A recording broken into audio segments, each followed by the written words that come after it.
সেনাবাহিনী এবং পুলিশের হস্তক্ষেপে শ্রমিকরা স্বস্তি পেয়েছেন, চলাচল স্বাভাবিক হয়েছে। ইরান সরকার ইসরায়েলের চেয়ে জনগণকে বেশি ভয় পায়। আজ আমি এই কথাগুলো বিস্তারিত আলোচনা করব, ভিডিওটি সম্পূর্ণ দেখার অনুরোধ রইল। শ্রমিকদের বিক্ষোভে ঢাকা ময়মনসিংহে মহাসড়ক 2 ঘণ্টা অবরোধের পর গাজীপুর যান চলাচল স্বাভাবিক হয়েছে।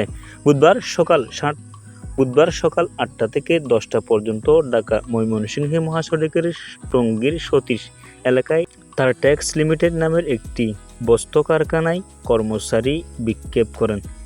পুলিশ জানায়, বাকি বেতনের দাবিতে তারটেক্স গার্মেন্টসের শ্রমিকরা ঢাকা ময়মনসিংহে মহাসড়কের যান চলাচল বন্ধ করে দেয়।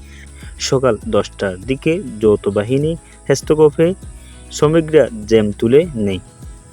গাজীপুর শিল্প পুলিশের টঙ্গী জোনের সরকারি পুলিশ সুপার মোশাররফ হোসেন বলেন, আমি শ্রমিকদের মহাসড়ক থেকে বড় কারখানার সামনে নিয়ে আসি। বিষয়টি সমাধানের চেষ্টা চলছে। মঙ্গলবার ইসরায়েলের প্রধানমন্ত্রী বেনিয়ামিন নেতানিয়াহু ইরানের জনগণকে সরাসরি বার্তা দিয়েছেন। তিনি বলেন, ইরানের সর্বোচ্চ নেতা আয়াতুল্লাহ আলী খামেনির সরকার ইসরায়েলের চেয়ে নিজেদের দেশের জনগণকে বেশি ভয় পায়।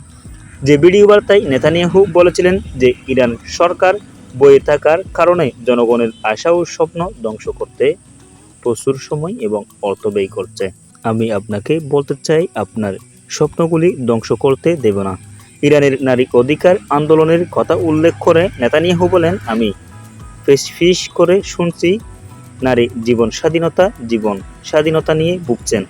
নেতানিয়াহু আরও বলেন, আশা হারাবেন না এবং জেরে রাখুন, ইসরায়েল এবং বাকি মুক্ত বিশ্ব আপনার পাশে রয়েছে। অক্টোবর ইসরায়েলে ইরানের ব্যালিস্টিক ক্ষেপণাস্ত্র হামলায় বিষয়টি তুলে ধরেন নেতানিয়াহু। তিনি বলেন, এতে ইরানি জনগণের প্রায় $2.3 বিলিয়ন মূল্যবান অর্থ ব্যয় হয়েছে।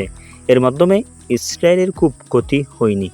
তাহলে ভিডিওটি দেখে কেমন লাগলো বিস্তারিত অবশ্যই আমাদের কমেন্ট বক্সে জানাবেন, এবং আপনি যদি আমাদের চ্যানেলের প্রথম হয়ে থাকেন আমাদের চ্যানেলটি অবশ্যই সাবস্ক্রাইব করবেন। ফেসবুক পেজটি অবশ্যই ফলো করতে ভুলবেন না। আসসালামু আলাইকুম ওয়া রাহমাতুল্লাহি ওয়া বারাকাতুহু।